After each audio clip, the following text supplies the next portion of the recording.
السلام عليكم ورحمة الله وبركاته. فيديو النهاردة هو أول فيديو من كورس تحليل البيانات. في الفيديو ده هنتعرف سوا على أساسيات تحليل البيانات بشكل عملي وبسيط. هنعرف يعني إيه داتا، وهنتعلم أنواعها وخطوات تحليلها وأهم الأدوات اللي هنحتاجها لو عايزين نبقى داتا أناليست محترفين. تعالوا نبدأ من الأول. يعني إيه داتا؟ ببساطة الداتا هي أي معلومة ممكن تتسجل، رقم مبيعات، اسم عميل، صورة، تسجيل، حتى الوقت اللي قضاه العميل في صفحة على موقعك.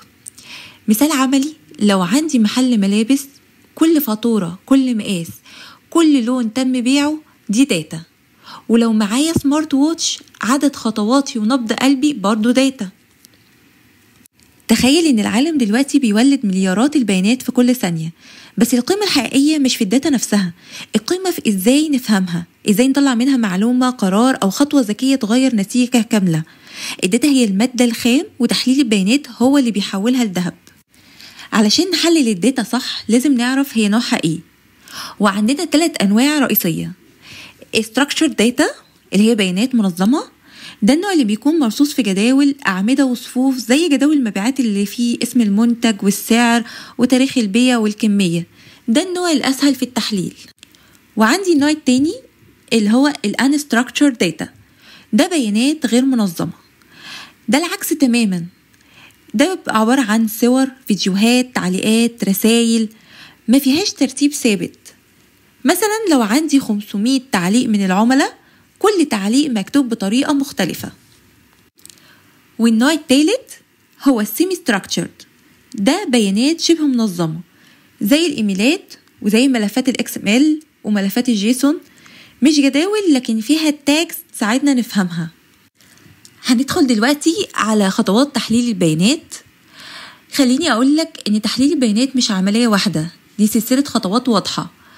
تعالوا نمشي عليها خطوة خطوة وبكل بساطة. هم عبارة عن 6 خطوات. أول خطوة منهم الداتا requirements، يعني تحديد المطلوب. قبل ما أبدأ لازم أسأل سؤال مهم، إيه الهدف من التحليل؟ مثلا أنا صاحب مطعم وعايز أعرف ليه المبيعات قلت الشهر ده الهدف اللي هيحدد كل حاجة جاية. الخطوة التانية الداتا collection اللي هي جمع البيانات. بعد ما حددت هدفي خلاص هبدأ بقى أجمع الداتا المناسبة، زي مثلا من سيستم الكاشير عدد الطلبات، من السوشيال تقييمات العملاء، من المخزن الكميات المتوفرة. هندخل بعد كده بقى على الخطوة الثالثة اللي هي الداتا بروسيسنج أو تجهيز البيانات. أحيانا الداتا بتكون جاية من أماكن مختلفة، فلازم أرتبها واحد شكلها. يعني مثلا جدول جاي في التاريخ بصيغة 1/12/2024 وما بين كل حاجة شرطة، أو جدول تاني بصيغة 1/12/2024 بس ما بين الشهر واليوم سلاش مش شرطة. لازم أخليهم نفس الشكل. هندخل بقى على الخطوة الرابعة وهي داتا كلينينج أو تنظيف البيانات، ودي أهم خطوة في الشغل كله. هعمل إيه؟ هشيل الداتا المتكررة، هعالج القيم الناقصة، هصلح الأخطاء، هتأكد إن كل حاجة منطقية. يعني مثلا لو عندي عميل عمره مكتوب 250 سنة، أكيد هنا في حاجة غلط، مفيش حد عمره 250 سنة. ندخل بقى على الخطوة الخامسة وهي الداتا أناليسيس أو التحليل. هنا ببدأ أستخدم الأدوات عشان أطلع insights تساعدني أفهم المشكلة أو أجاوب على هدفي اللي أنا حددته في أول خطوة خالص. زي مثلا ألاقي إن المبيعات قلت في أيام معينة بس، أو إن منتج معين مباعش كتير. ندخل بقى على الخطوة رقم 6 اللي هي الداتا انتربريتيشن أو تفسير البيانات. دي آخر خطوة، وهنا بقى أنا بشرح اللي وصلت له بطريقة سهلة. زي مثلا بعد التحليل لقيت عندي مشكلتين، الطلبات بتقل بالليل والتعليقات بتقول إن العملاء قليلين الفترة دي. يبقى هنا الخلاصة عندي إيه؟ أنا هحتاج إن أنا أزود عدد الموظفين مثلا في الوردية الليلية. دلوقتي بقى تعالوا نروح لأهم حاجة أي داتا أناليست بيشتغل بيها، وهي التولز اللي بيحتاجها في تحليل البيانات. وأول تول معانا وهو الأساس الإكسل. ما تستهونش بالإكسل، ده بيعمل شغل تحليل رهيب، مناسب جدا للمبتدئين وسهل، وبيسمح لك تعمل بيفوت تيبلز وفيجواليزيشنز وعمليات حسابية معقدة بسرعة. كل داتا أناليست لازم يكون ماستر في الإكسل. ندخل على تاني تول معانا اللي هي السيكوال.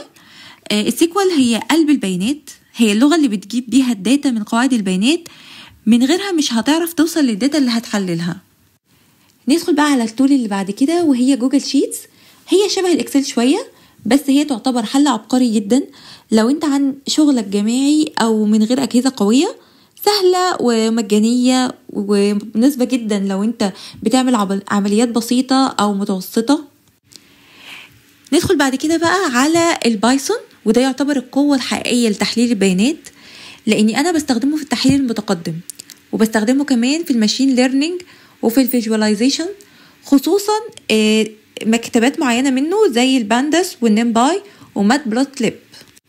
التول اللي بعده معايا اللي هي لغة الار، ودي بقى لو شغلك فيه موديلنج كتير او statistical analysis كبيرة يبقى هي اختيار ممتاز بالنسبة لك.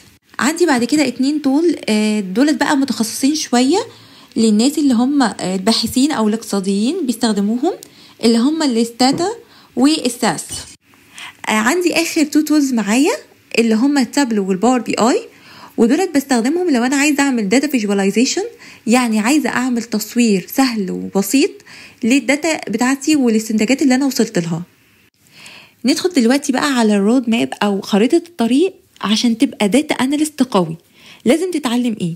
لازم تتعلم تنظيف البيانات، ولازم تتعلم تحليل والاستكشاف والاحصاء والسيكوال والفيجواليزيشن وكتابه التقارير وحل المشاكل، ولازم تفهم المجال كويس قوي اللي انت بتشتغل فيه. وبكده نكون مشينا خطوة خطوة في رحلة تحليل البيانات، من أول تعريف الداتا لحد الأدوات اللي هنشتغل بيها. لو فهمت الخطوات دي فانت رسميا بدأت طريقك في عالم تحليل البيانات. ولو عجبك الفيديو ما تنساش تعمل لايك واشتراك وتفعيل زر الجرس عشان يوصلك كل فيديو جديد بننزله، وتفضل دايما سابق بخطوة في رحلتك لعالم تحليل البيانات. نشوفكم في الفيديو الجاي.